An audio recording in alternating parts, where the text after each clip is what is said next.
it says Outlander Sport, so you may think that it's just a trim level of the Outlander, but it is actually a different model than what the Outlander is. A lot sportier character than what the Outlander has. You'll notice when we take a look at it, shorter overhangs in front and back. They've done a lot of things to it to make it drive even more car-like or more sportier car-like, while still giving you a lot of the features of an SUV or smaller crossover, which works perfectly for us here living in Colorado. It's really supposed to appeal to a younger buyer, but also stretches into a little bit more seasoned clientele, if you will, as well. Could be anything from a young family just starting out, or single people, or also could be a vehicle for empty nesters, where kids are gone, you don't need that large SUV anymore. First off, I'd like for people to see the really aggressive cut of the front grille. Like I was saying before, it really has a lot of Evo style about it, with the really deep chin spoiler down here. It really has an aggressive look. The car is standard actually with, you're going to get fog lights. Also, some of this stuff you would normally see this in a higher end car or as an option. Standard on the vehicle are xenon headlights as well, and they went one step further. They're what we call wide angle xenon headlights. It's more performance oriented than the other Outlander. The other Outlander is geared a little bit more towards family, if you will, a little bit more. I don't want to say comfort, but a little bit more comfort. Where the Outlander Sport is just that.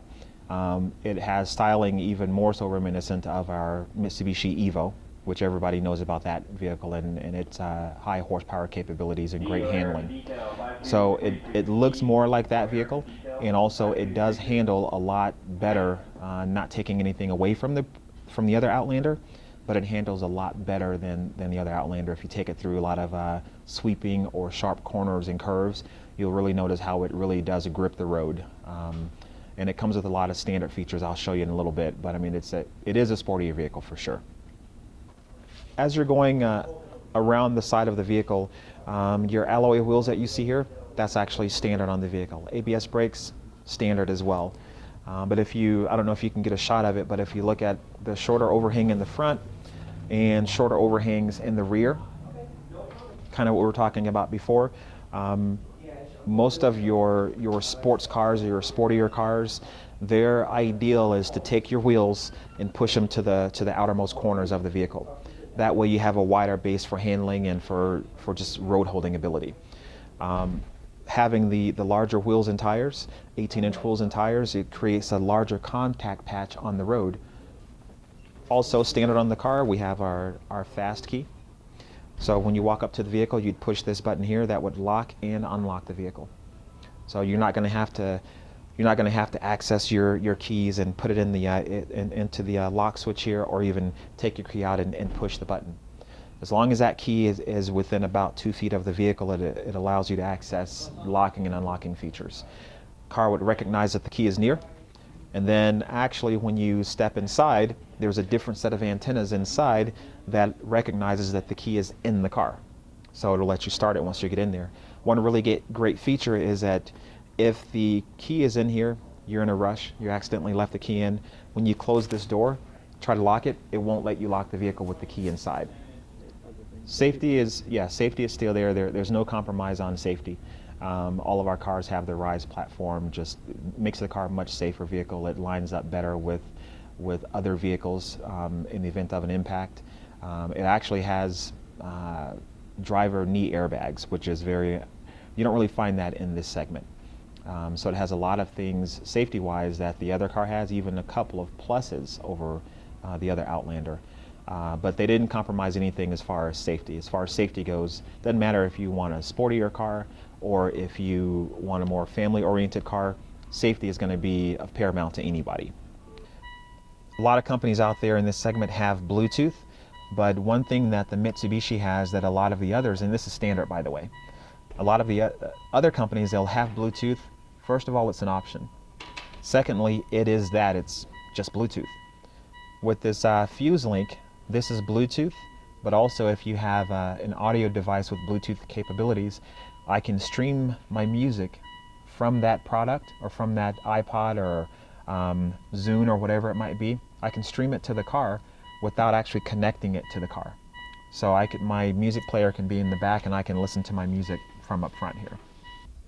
And there are those really nice magnesium paddle shifters that we were talking about earlier as well.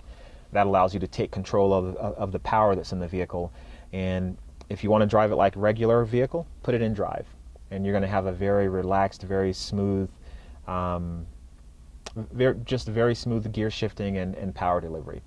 Those times where you want that sportiness, if you start to activate the paddle shifters here, it'll really change. It'll almost be a different vehicle altogether. Really sporty vehicle at that point. So let me show you. This particular one has a panorama sunroof. So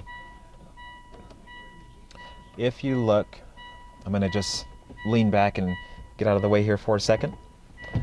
Couple of things. You have LED lighting up top on both sides, but this panorama sunroof, it stretches from the front all the way to the rear of the vehicle. So it's going to give you a really open, airy feel. So right now I'm going to open that. So we'll pull that back and then let go. And it's actually a power feature.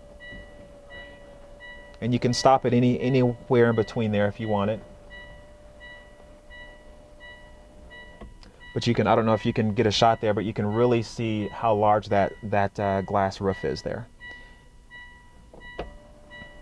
And that is true glass. It's not a Lexan or a plastic glass or anything like that. So you can clean that just like you would your windshield and your side windows. Your LED lighting, by using this button here, you can actually turn the lights down or all the way off if you want, or turn them back up. A couple things: you have LED rear lights. So people behind you, when you step on the brakes, these are going to light up a lot quicker so that people behind you can see that you're getting on your brakes. Now, because I have the keyless, my fast key, I'm just going to push button underneath here to actually open the back hatch. And a couple things I'd like to show you in back here is how easily the placement of the release switches for the rear seats. You can very easily let the seats down from the back here. You don't have to go to the front of the vehicle to actually let the seats down. So if you're putting something longer in the vehicle, you can actually flip your floorboard. You can flip it upside down if you want. So you'll get if you have something a little bit dirtier, you'd get this side dirty, not your carpeted side. And there is 710 watt. There's a nice subwoofer right there, 10-inch subwoofer. Don't find that a whole lot in this segment. So maybe you are looking at the Outlander Sport because you had so many years of having to drive that larger SUV. Now it's time to get back to that sportier side that maybe that you wanted. So I don't think we really care, or Mitsubishi, we care, but if we miss the target as far as who buys the car, that's fine with us too, just as long as it's getting out there and people realize what a great vehicle it is.